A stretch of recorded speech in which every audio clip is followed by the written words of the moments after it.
Sobat Agro, balik lagi bareng aku Tita di channel YouTube Agrozin ID. Sobat Agro, rumput sintetis kini seperti sudah menjadi sebuah kebutuhan ya. Hampir setiap taman, mulai dari taman di rumah-rumah kita pribadi, taman kota, lapangan sepak bola atau tempat olahraga lainnya, hingga hiasan untuk tempat-tempat estetik, pasti ada rumput sintetis ini loh. Ya, memang mengingat keterbatasan lahan, biaya yang mahal, atau bahkan perawatan yang sulit untuk memakai rumput alami, maka rumput sintetis menjadi pilihan yang terbaik. Jadi, video kali ini Tita bakal share proses pembuatan rumput sintetis ini ya. So, jangan skip-skip, let's go!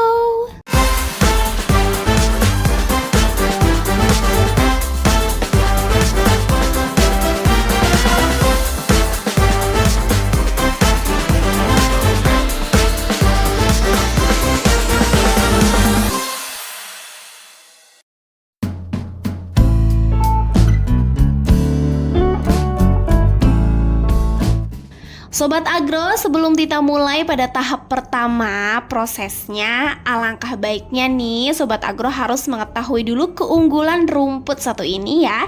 Selain perawatan yang sangat mudah, keunggulan dari rumput ini adalah daya tahan dan konsistensinya loh.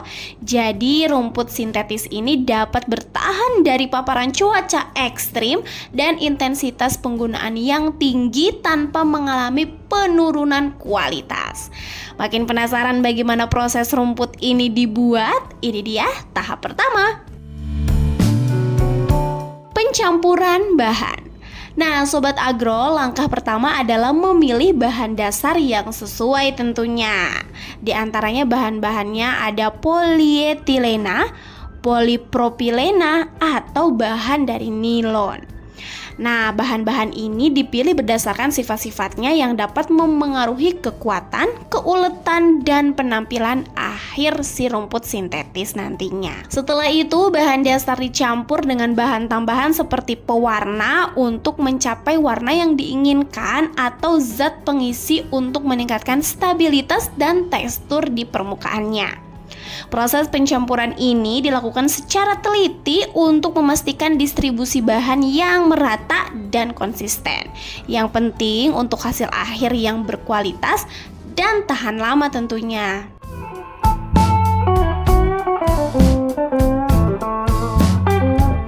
Di samping itu, selama pencampuran, kontrol suhu dan tekanan juga sangat penting untuk memastikan bahwa bahan-bahan dapat dicampur dengan baik tanpa mengalami degradasi atau perubahan sifat yang tidak diinginkan.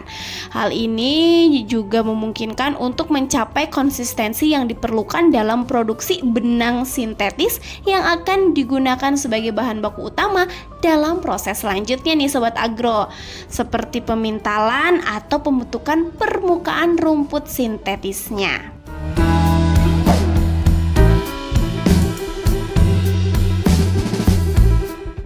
Tahap 1 selesai, kita lanjut ke tahap 2 Sobat Agro, yaitu ekstrusi. Proses ekstrusi merupakan tahap kritis dalam pembuatan rumput sintetis ini loh, di mana bahan baku seperti polietilena atau polipropilena dipanaskan hingga menjadi leleh dalam sebuah ekstruder.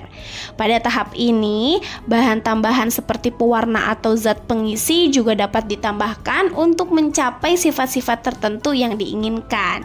Setelah mencapai kondisi leleh yang tepat, bahan tersebut ditekan melalui cetakan yang sesuai dengan bentuk benang yang diinginkan.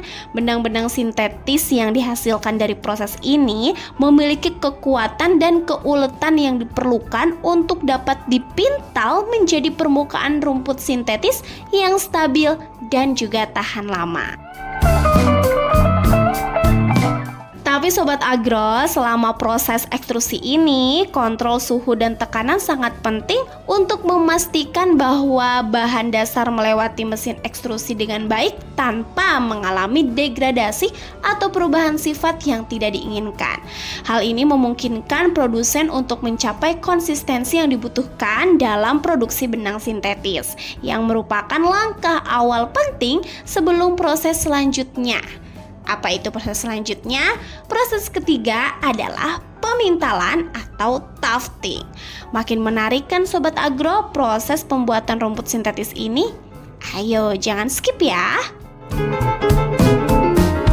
Nah, ternyata pemintalan atau tufting ini proses kunci dalam pembuatan rumput sintetis, di mana benang-benang sintetis yang telah diekstrusi dan dipersiapkan dipental atau ditenun ke dalam dasar yang telah disiapkan. Proses ini umumnya dilakukan dengan menggunakan mesin tufting otomatis yang secara presisi memasukkan benang-benang ke dalam backing atau dasar yang terbuat dari bahan seperti karet atau material sintetis lainnya. Nah, mesin ini juga dilengkapi dengan jarum-jarum khusus yang memasukkan benang-benang ke dalam dasar dengan kecepatan dan ketelitian tinggi sesuai dengan pola atau desain tertentu yang diinginkan untuk permukaan rumput sintetisnya. Nah, selama proses ini juga nih Sobat Agro, pengaturan mesin dan pola pemasangan benang-benang itu sangat penting untuk mencapai kepadatan yang diinginkan serta untuk memastikan kekuatan dan keindahan estetika permukaan rumput sintetis. Setelah benang-benang dipintal ke dalam backing, permukaan rumput sintetis biasanya dipotong sesuai dengan panjang yang diinginkan untuk menciptakan tampilan yang serupa dengan rumput alami.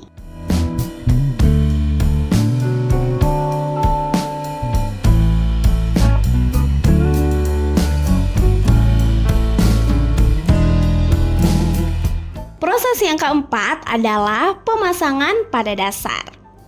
Dasar yang umum digunakan bisa berupa karet yang diperkuat atau material sintetis lainnya yang memberikan struktur dan dukungan untuk benang-benang sintetis yang dipintal sebelumnya ya Sobat Agro. Nah, proses ini tuh dimulai dengan menyiapkan permukaan dasar yang bersih dan rata. Seringkali dengan mengaplikasikan lapisan perekat khusus untuk memastikan agar rumput sintetis dapat menempel dengan sangat baik. Selanjutnya, benang-benang sintetis yang telah dipintal dipasang dengan metode tertentu untuk menciptakan tampilan yang alami dan juga stabil.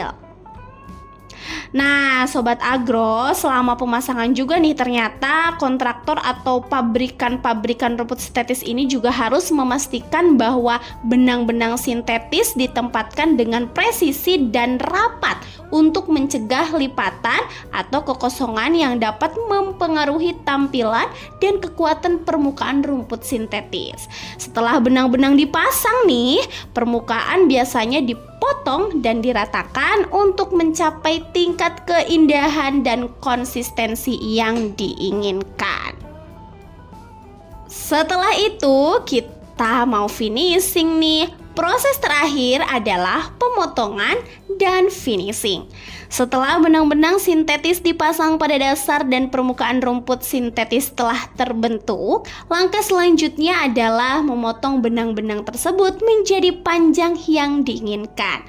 Proses pemotongan ini dilakukan dengan hati-hati menggunakan pisau atau alat pemotong khusus untuk memastikan bahwa panjang dan keindahan rumput sintetis sesuai dengan standar yang ditetapkan. Pemotongan yang tepat juga membantu dalam menciptakan tampilan yang alami dan memastikan bahwa rumput sintetis dapat memberikan performa yang maksimal sesuai dengan kebutuhan penggunaannya.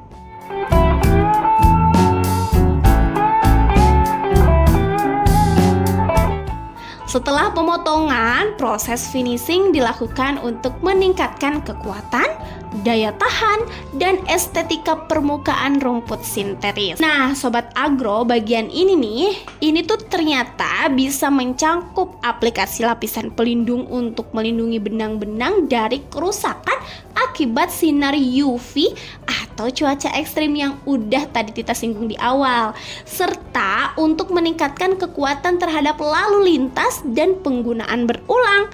Jadi makanya rumput ini tuh bisa digunain berkali-kali ya Sobat Agro. Nah, proses finishing ini juga mencakup pengecekan kualitas akhir untuk memastikan bahwa tidak ada kecacatan atau kekurangan pada permukaan rumput sintetis sebelum dikirim atau dipasang di lokasi penggunaannya. Nah Sobat Agro, untuk prosesnya sudah sampai situ saja. Namun Tita akan memberikan tayangan bagaimana sih rumput sintetis ini akhirnya bisa digunakan, dan bagaimana sih langkah-langkahnya begitu supaya bisa langsung digunakan. Nah, langkah pertama dalam persiapan lapangan ini adalah membersihkan area tersebut dari semua tanaman, gulma, dan material lainnya yang dapat mengganggu pemasangan.